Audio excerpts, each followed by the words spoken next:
हमारी उद्देशिका यानी प्रियम्बल, जो संविधान में सबसे पहले आती है। संविधान अगर एक राजनीतिक संवैधानिक दस्तावेज है तो ये उद्देशिका उसका दार्शनिक नजरिया, the philosophic vision document of our constitution. इस उद्देशिका की नींव शुरुआत में ही संविधान सभा के 5वें दिन 13 दिसंबर 1946 को रख दी गई, जब पंडित जवाहरलाल नेहरू ने सभा में एम्स एंड ऑब्जेक्टिव्स रेजोल्यूशन को रखा था। ये संविधान सभा अपना पक्का अहद जाहिर करती है कि हम भारत को एक आजाद खुद मुख्तार जमहूरियत घोषित करते हैं। आजाद खुद मुख्तार जमहूरियत हिंदुस्तान को अपनी सारी सत्ता जनता से ही हासिल होगी और इसकी गारंटी देते हैं कि भारत के पूरे आवाम को सियासी, सामाजिक और आर्थिक इंसाफ, दर्जे, तरक्की और कानून के आगे बराबरी, विचार, इजहार ख्याल, बयान, राय, धर्म, पूजा, नौकरी, संगत और काम की आजादी, माइनॉरिटीज, पिछड़ों, आदिवासियों और दूसरी दबी पिछड़ी जातियों को माकूल सुरक्षा, गणराज्य की सीमाओं और जमीन की अखंडता की हिफाजत, ताकि ये कदीम देश दुनिया के तमाम मुल्कों में अपना सही सम्मानित स्थान पा सके और तन मन धन से विश्व शांति और मानवता के कल्याण में हाथ बटा सके।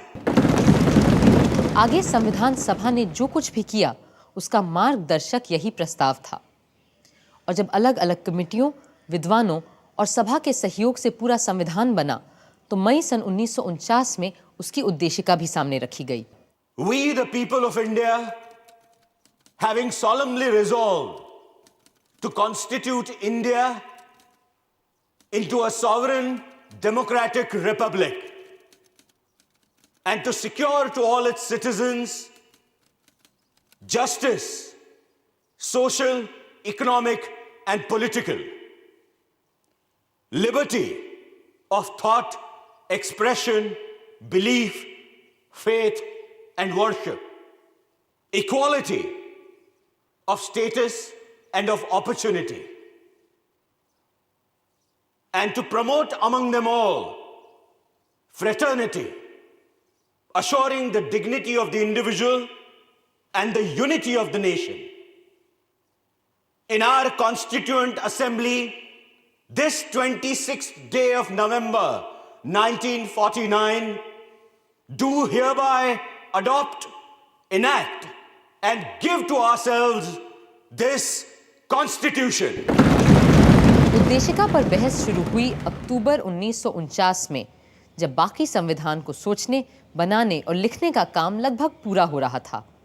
ये वो शब्द थे जो हमारे संविधान में सबसे पहले आने वाले थे। अब हम उद्देशिका यानी प्रियम्बल पर बात करेंगे। मेरे 3 अलग अलग अमेंडमेंट्स हैं। पहला ये कि हमें प्रियम्बल में लफ्ज सॉवरेन डेमोक्रेटिक रिपब्लिक के बजाय अ सॉवरेन फेडरल रिपब्लिक या अ सॉवरेन इंडिपेंडेंट रिपब्लिक लिखना चाहिए। मौलाना हसरत मोहानी के 2 संशोधन पारित नहीं हो पाए। मेरी तजवीज़ है कि लफ्ज सॉवरेन डेमोक्रेटिक रिपब्लिक की जगह हमें union of Indian socialist republics कहना चाहिए, यानी बिल्कुल यूएसएसआर की तर्ज पर उनके बाकी सारे संशोधन प्रस्ताव भी नामंजूर कर दिए गए।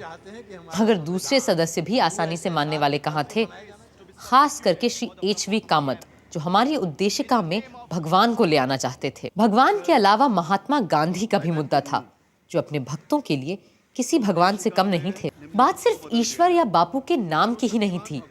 कई लोग बहुत से नए शब्द और विचार उद्देशिका में लाना चाहते थे जो कम महत्व के नहीं थे। सर, धर्मनिरपेक्ष यानी सेकुलर शब्द को हमारे संविधान में जगह ही नहीं मिली, जबकि हमारे कई राष्ट्र नेताओं ने कई बार इस शब्द पर बहुत जोर दिया है।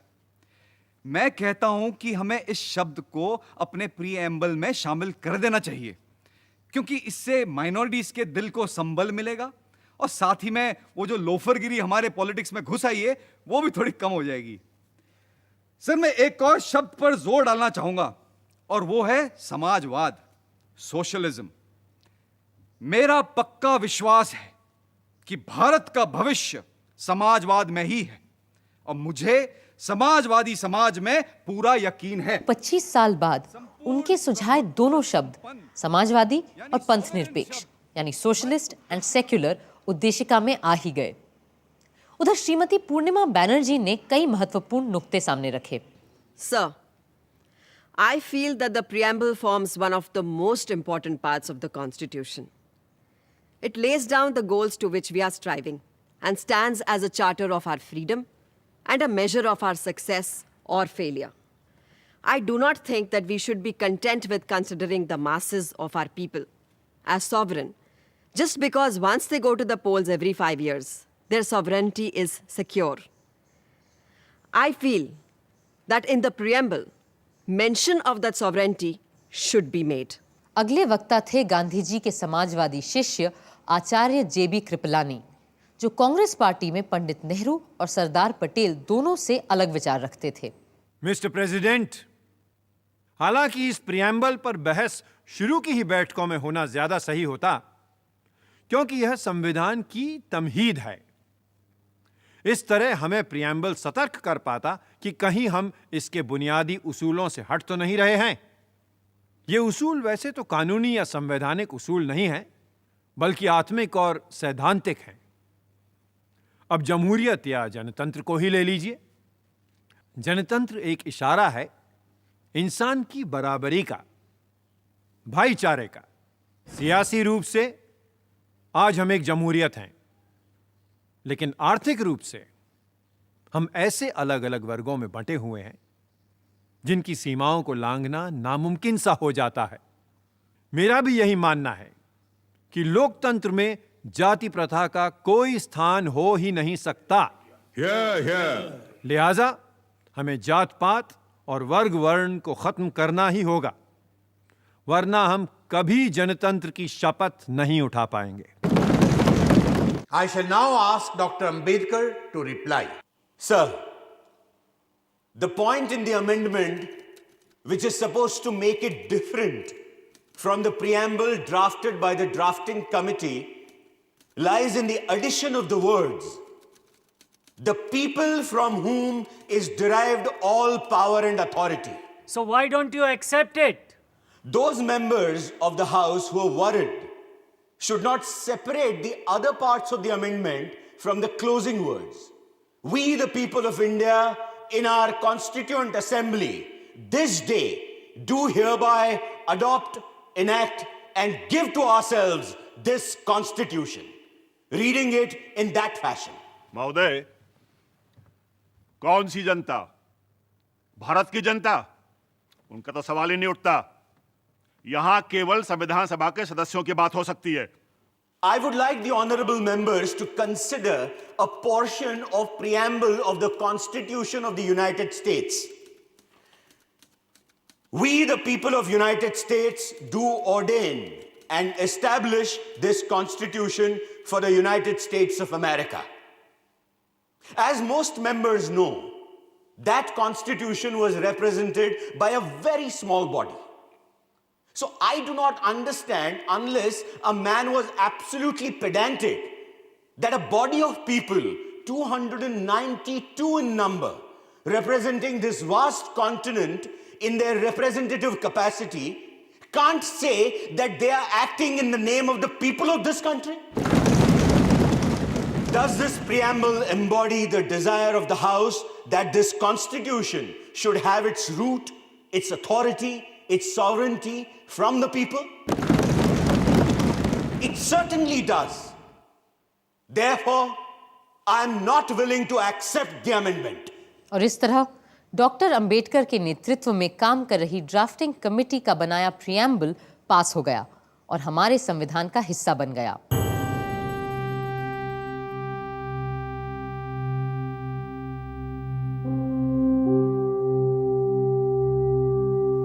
जहां खुशी की लहर थी, वहीं थोड़ा डर भी था।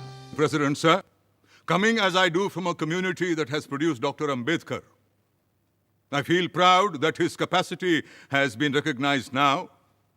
not only by the Harijans, but by all communities that inhabit India. At one time, dogs and swine might enter the sacred precincts of temples, but the shadow of an untouchable was considered a great abomination. I feel proud, sir, that by the Article 29, that slur has been removed away. सभापति महोदय, ये हो सकता है कि हमारा संविधान अपने इरादे और आकार में लोकतांत्रिक हो, पर लोकतंत्र के मंत्र जनता की, जनता द्वारा, जनता के लिए सरकार के आदर्श से हम बहुत दूर हैं। अगर हम संविधान की विभिन्न धाराओं को गौर से परख के देखें, फिर भी ये भी विश्वास है कि सारी कमियों के बावजूद हम इस संविधान को सही तरह बरतें तो निकट भविष्य में ना सही 5-10 बरस के अंदर हम देश में सच्चा लोकतंत्र स्थापित कर सकेंगे। तभी देश की जनता इस देश की सच्ची शासक बन पाएगी। सदर साहब, संविधान सभा ने सबसे बड़ा खतरा हर वयस्क को मताधिकार देकर मोल लिया है। मैं ये भी बता दूं कि मैं इसे खतरा क्यों कह रहा हूं। हमारे देश की 85% जनता अनपढ़ है, मगर सदर साहब, फिर भी मैं कहूंगा कि हमने ये खतरा सही अपनाया है, सोच समझ के ये दांव लगाया है, क्योंकि बिना हर वयस्क को मताधिकार दिए हमारा प्रजातंत्र बिल्कुल निरर्थक साबित होता।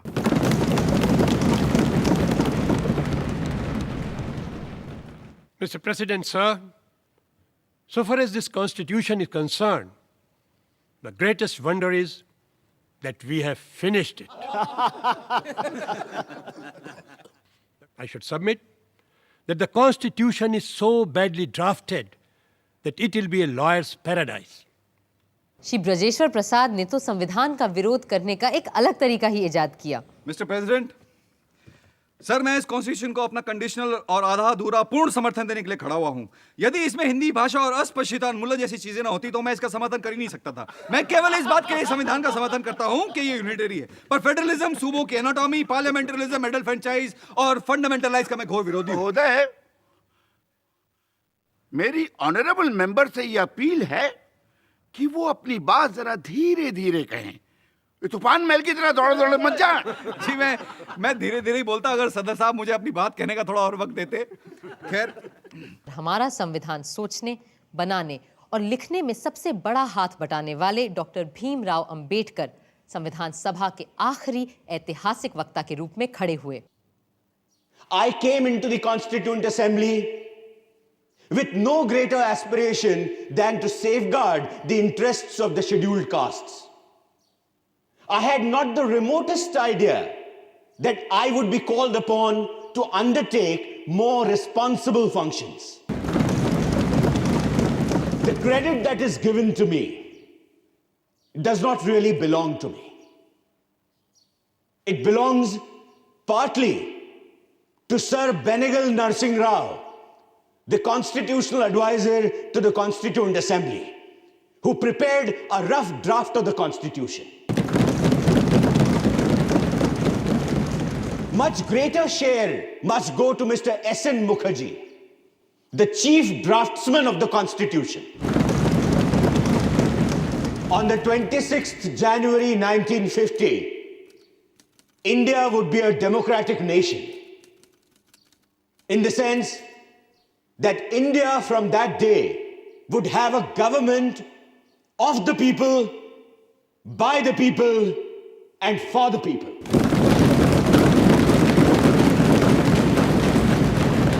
It now remains to put the motion moved by Dr. Ambedkar to the vote of the House. The question is that the constitutions settled by this assembly be passed.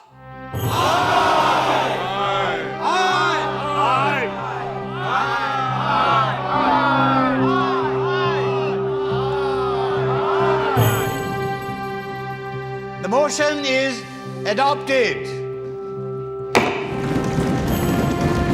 Bharat माता की जय! भारत माता की जय! भारत माता की जय! 24 जनवरी को संविधान सभा आखिरी बार एक महत्वपूर्ण काम के लिए मिली। इस दिन जन गण मन को राष्ट्रगान और वंदे मातरम को राष्ट्रगीत के रूप में अपनाया गया और इसी दिन नए गणतंत्र के पहले राष्ट्रपति का चुनाव भी किया जाना था। लोकतंत्र की परंपराओं की नींव रखते हुए 2 लोग पद के उम्मीदवार बने, प्रोफेसर के.टी. शाह और डॉक्टर राजेंद्र प्रसाद। सभा ने उसी व्यक्ति को चुना जिसने 3 साल संविधान बनाए जाने की प्रक्रिया की अगुवाई की थी। डॉक्टर राजेंद्र प्रसाद भारत गणराज्य के पहले राष्ट्रपति बने।